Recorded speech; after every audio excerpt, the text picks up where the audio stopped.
Hello everybody, how are you? All listening? Yes? Welcome to this. We're going to be talking specifically around auto and as it relates to the amazing venues in France. And we know there's 83 million visitors to France every year, so a lot of experience in determining venues.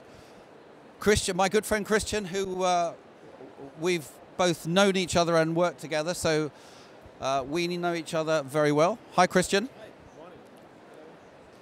I suppose with specific regard to auto and car, how do you go about choosing the right venue?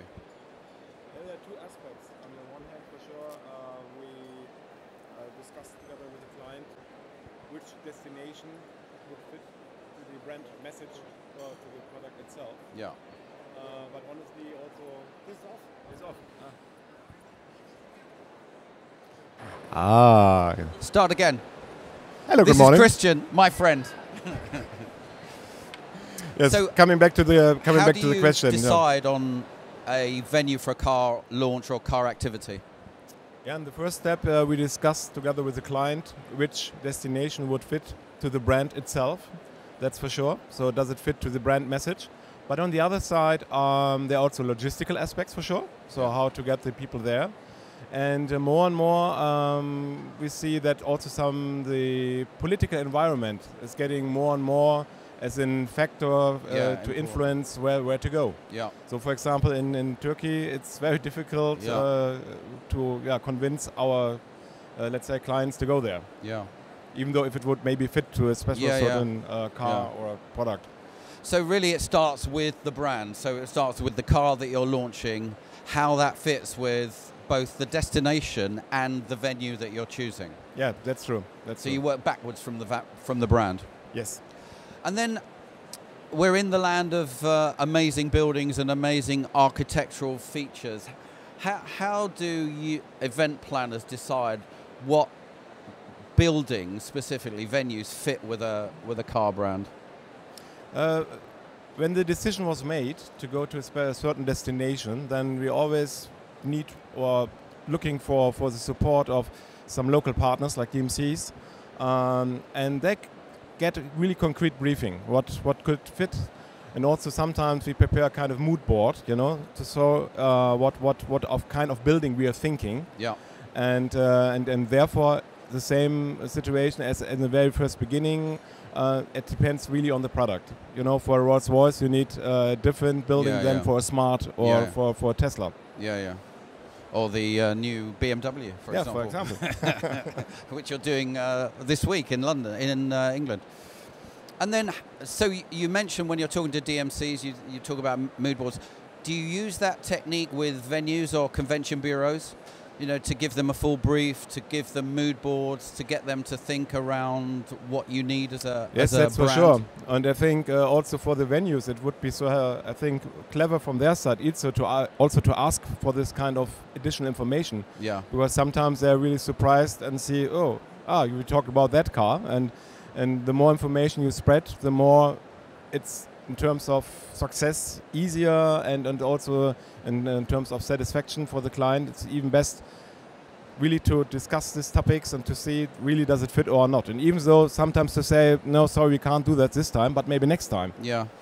I know we, in the agency world, we're constantly pushing our clients to get us involved earlier and earlier in the decision-making process, so then we can have some influence. I suppose it's the same for venues. They're pushing us to get involved earlier and earlier in the decision-making process, so they can have some influence on what we're choosing. In ideal world, it would be like that, but also, as you know from the experience, from the real life, let's say, that sometimes you never know why someone took this decision to go to that or the other destination, and then we have to do the best out of it. Yeah. Let's switch our focus now to technology.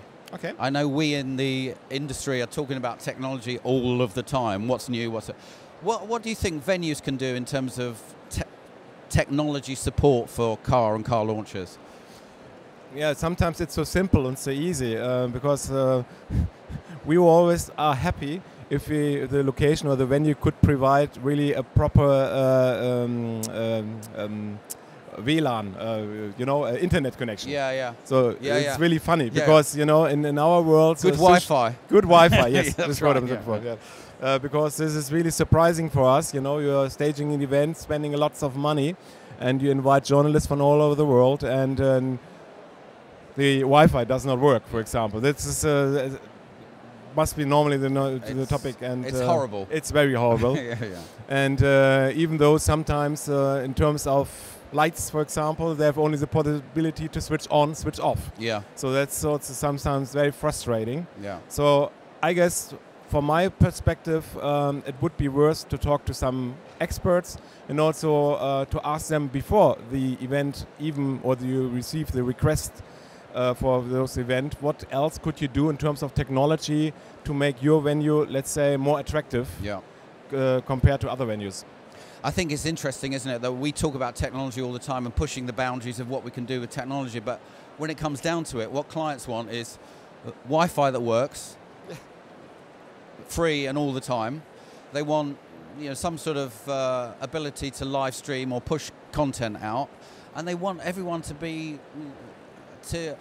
have an amazing time in the venue. The technology we can either bring in with us if it's significant, or we don't use it. Yeah, that's true. Yeah, it's that keep it simple, stupid thing. Sometimes it's so easy. Yeah, that's true. And funny enough, is what I was reading a survey of, I think it was 10,000 of clients who have events across Europe. 10,000, 85%, all of them. They just want the ability to push content. The really simple things. Absolutely. Which means Wi-Fi and connectivity.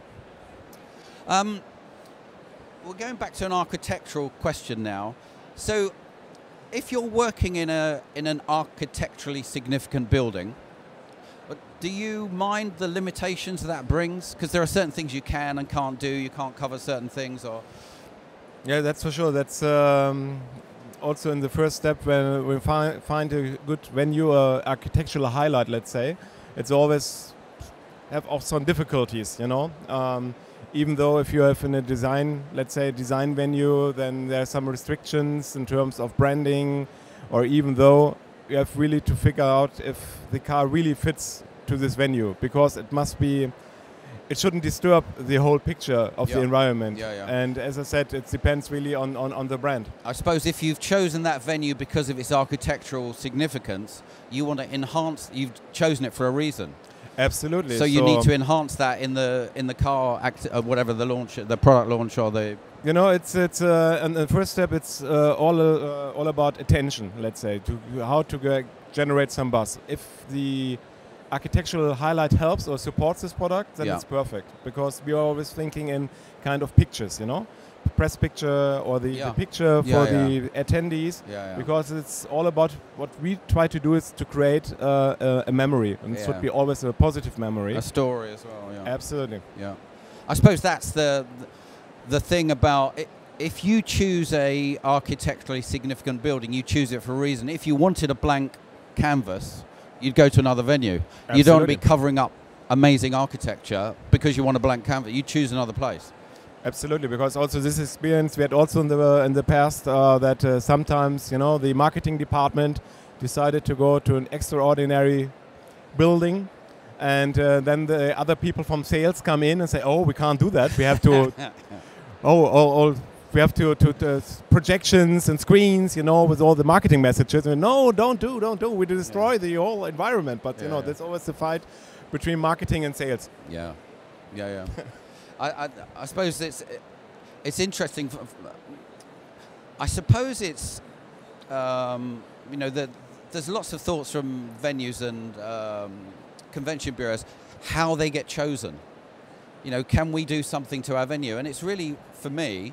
I'm going to ask you a question as well, but for me it's about the relationship between them and you. Absolutely. You don't get chosen particularly, it's the architecture, but it's how they can support you and how add value to your life.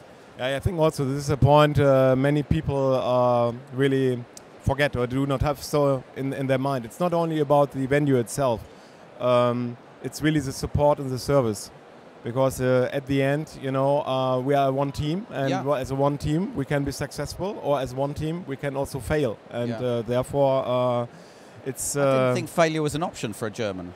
No. We may fail. We may, but we don't. I don't. Yeah. No, but Kevin, you're absolutely right. Often it's very frustrating. In the first step, you get the salespeople. The salespeople often say, yes, yes, no problem, sí, claro, claro, yes, oui. Oui. Yeah, and then you arrive, then the person has disappeared. Yeah. Oh, no, he's on another exhibition, he's working with another client, and hey, come on, guys, we're now in half a year. But I was promised that, and this, and that. Yeah, and then you have to repeat your briefing, and then you see, but your colleague said we are able to do. No, you don't.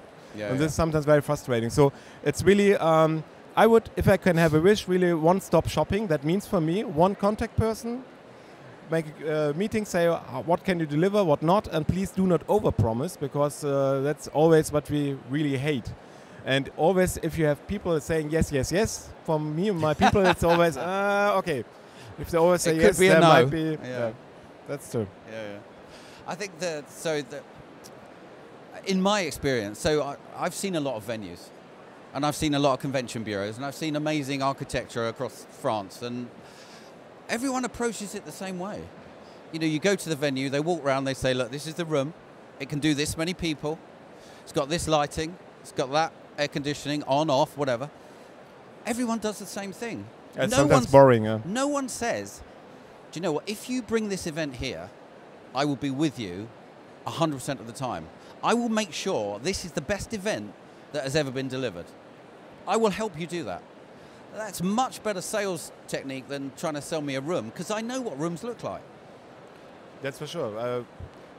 That's absolutely true. And sometimes it's really what also, as I said, what I'm really missing, really from the first contact till the execution, to have really one and the same contact, only the main contact. So for sure he needs also some support from his colleagues, you know, but nevertheless, as arguments to showing lights on, lights off, this is not an argument anymore. So it's really the service level which you can provide, and this often is not pointed out by the salespeople.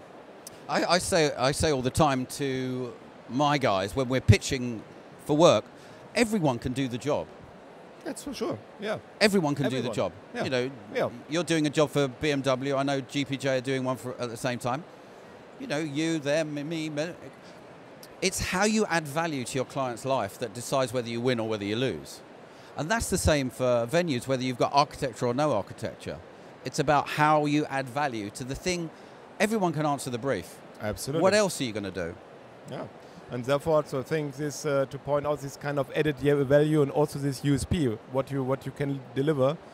And as I said, also sometimes in terms of logistics as well, because you are normally as a foreigner in the city, and it's not only the venue, because how to bring the people from the airport or from train station to the venue itself, and therefore sometimes also I miss this kind of further support, because it doesn't make sense if the people can not access easily to the venue, then the event starts in a very, you know, the people are in a bad mood if they're too late, or if we can find that. It's the insight that only someone in a city knows, and they should pass that on to us in order for us to understand. And as I said, it's not only the venue itself. It should be what I sometimes had experienced by myself, was that the venue was so well prepared that not only the venue itself, the salespeople were on site, there were also the people, a representative of the city, representative of the airport, representative of an agency, a local agency, and to say, come on, we are the venue, but it's not all about the venue, it's our team.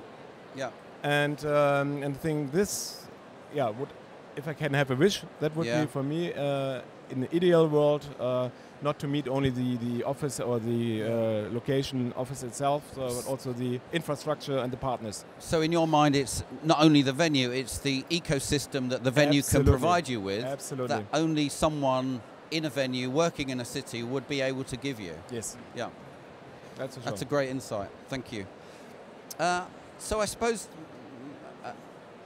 we're talking about now, but what do you see in the future in terms of venue requirements, of car automotive events and product launches. Do you see any changes in the future? Do you see anything that concerns you, anything you're thinking about? I think, yeah, it's sometimes, as I said, it's sometimes too easy. It's in terms of connectivity. I think this will be the topic for the future. Yeah. How to provide or to be ready for this infrastructure, because the data volume is rising up so high, and therefore I think it's an essential if you want to be in such a competitive market successful. This is the number one reason what you have to do. But also I think it's all about to train your people. Yeah. To find out also to train them what is really the added value. What could you as venue add to the success? Yeah. Because the rest of it, we can do it as a teamwork, you know? Yeah, can, if you use this slide or this kind of projection, and for sure, sometimes the quality of venues, that means in terms of refurbishing and something like that, sometimes also very frustrating. And the pictures, it always looks nice. Yeah. But if you're on site, sometimes... The picture looks nice and the salesperson always sounds amazing. Yes. So I suppose from our perspective, we know ourselves that when a brand makes a decision on us as an agency, it's sometimes marginal. You know, okay, you were better this time, I was better last time. You know, it's sort of marginal. And it's the feeling that you get as the person who's choosing that this is the right choice. It's, you know, the feeling you get in the room when you're pitching, the conversations you have on the phone or by email, that someone is going to support you. You know, when lots of venues are similar, especially if you talk about architecturally significant venues, they've all got history, they've all got heritage, they've all got amazing feeling. There has to be another reason that isn't the building. It has to be how you feel in terms of support. And therefore people make the difference, you know, and sometimes very frustrating that we send out a detailed briefing and then the people around joining you during the site inspection, they didn't read it, you know, because sometimes it's, you know, you're visiting with a Korean brand, for example, and then they say, oh, I love Japanese car, you know, and then sometimes you're like, oh. They have to know as much as... Absolutely. I want to come back to the connectivity thing. And I know I use this example all the time, but an event that I've been involved with the last 5 years was 18,000 people at the event, connected to 37.5 million people outside the event. Because for us, it's not just the people in the room. That's true. It's what you can do in terms of live streaming, social sharing, endorsement, passing on. That is where it's at for us in the industry now. Absolutely. And this is also the outcome itself. You know, it starts not only the event itself, it starts with the very first beginning, how to promote this, also on how to get to spread out the message. And because at the end of the day, it's a huge investment of the companies. And they're asking us, how many people do we reach? And it's not enough to say, okay, we reach only the people during the event. And therefore, the connectivity and the technical infrastructure is getting more and more important for that. And everyone, you know, Facebook Live and Periscope, everyone's doing everything all the time, even if it's on their phone. Yes. And if you can't get it out there, it didn't really happen. And the problem, as you know, everyone has not only one device, you know, there are 1 or 2 or 3 devices, and sometimes also during conference also that the whole system broke down. So this was a nightmare for us. You know? So let's sort of draw this to an end because we've covered all our significant questions. So in summary, where are we in terms of both look and feel of building, support, connectivity? Just summarize what you think venues can do to support you and automotive programs and car launches. Yeah, as I said, it should be from the beginning, like what can the destination or the city can do or provide for it, and not to think about your single venue. Yeah. So also think about with other partners together, with hotels, with local incoming agencies, maybe make a kind of round table discussion, workshop to see our brainstorming, what could be the added value for a car manufacturer to go especially to the destination, because it's not only the venue itself. That means you need hotels, you need transfers, you know, you need parking space, you need let's say the whole infrastructure for that, and I think if it's a mixture of arguments, let's say. It's a mixture also of the people. Yeah. To find the right people to convince us as event planner and even though our clients, and at the end, not overpromise, never overpromise that you can deliver, because sometimes it is like it is, sometimes it does not fit, and sometimes it's better than to say, sorry, I would like to have this business, but this time we cannot provide because we think it does not fit. And so this kind of open shows thinking. Yes, that's what I really would happy to experience more and more. Good. I think that's been very interesting. So please thank Christian for his input. And thank you for attending. Thank you.